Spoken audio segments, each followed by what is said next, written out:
Осмотр гостевой усадьбы, котельной, спортивной школы.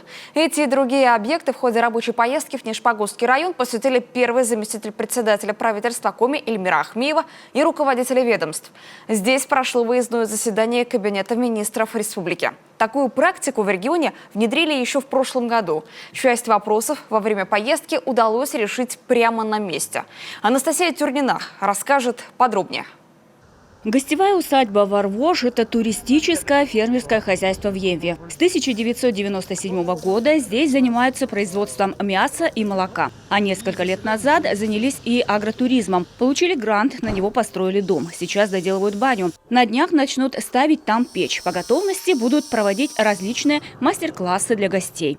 Они смотрят наш быт, занимаются вместе с нами заготовкой сена, веников, уборкой из навоза, кормежкой животных. Есть такие городские люди, которым это как бы в новинку, потому что все привыкли в магазинах уже даже полуфабрикаты готовые сделать, купить, а не делать.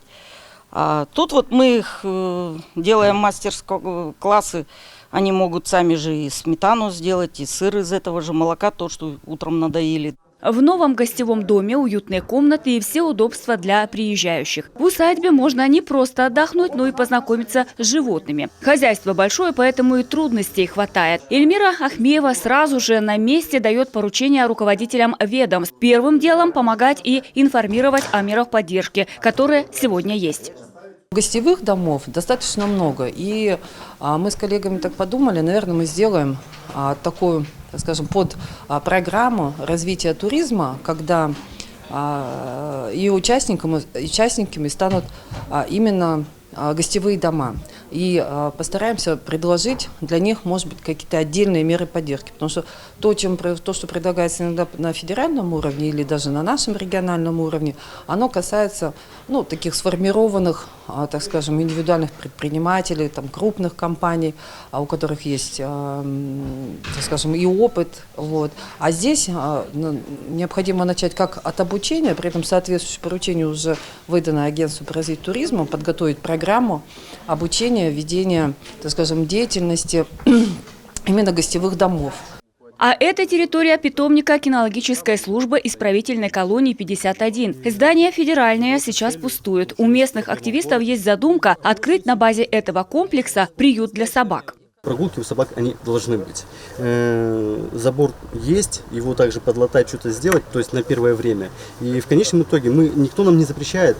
Все же прекрасно знают, что есть всякие гранты от главы республики, да, также есть президентский, естественно, на народный бюджет можно подавать, субсидии различного рода характера. Эльмира Ахмеева просит написать бизнес-план проекта и дает поручение проработать вопрос Минсельхозу. Далее по плану осмотр котельной Емвы. Сегодня она нуждается в капитальном ремонте. В прошлом году из-за отсутствия резервного топлива город не получил паспорт готовности. В кратчайшие сроки владельцу поручено подготовить дорожную карту, чтобы своевременно подготовиться к отопительному сезону. Вместе с тем Коми-коммунальной компании в настоящее время проводятся проектно-сметные работы по строительству 2 новых газовых котельных. В этом году мы завершим их проектирование, а в следующем году приступим к строительству. Таким образом, жители Емвы будут обеспечены, так скажем, новой безаварийной, надеюсь, инфраструктурой, которая будет давать бесперебойное отопление. В ремонте нуждается и Книжпогосская районная спортивная школа. Деревянному зданию более 50 лет. Сейчас готовится проектно-сметная документация для строительства нового здания. Строить его не здесь.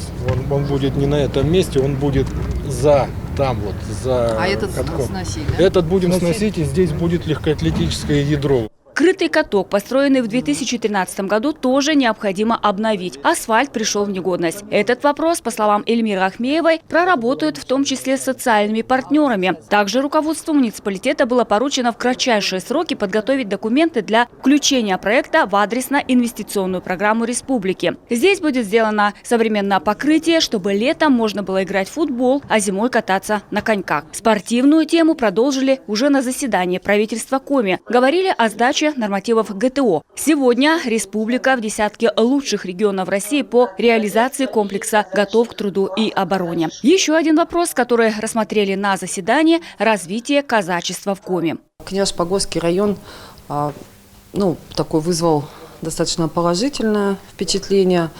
Есть у нас много намеченных планов, которые реализуются. Мы проезжали, не остановились. Проходит реконструкция, ремонт школы искусств, работы ведутся, поэтому все в графике, поэтому даже, собственно говоря, и не останавливались. Много район реализует программ в рамках национальных проектов. Соответственно, мы видим потенциал, виден действительно это развитие такого агротуризма, потому что это один гостевой дом хорошо, и когда люди уже приезжают, что-то попробовали, хочется еще увеличить и номерной фонд. Поэтому само якорное предприятие «Плитный мир» сегодня выразило готовность о том, что они будут восстанавливать второй цех и планируют приступить к производству МДФ. А это значит, что потребуются дополнительные рабочие места. Правительство Коми со своей стороны окажет всеобщую поддержку. Анастасия Тюрина, Олег Костромин, телеканал Юрган.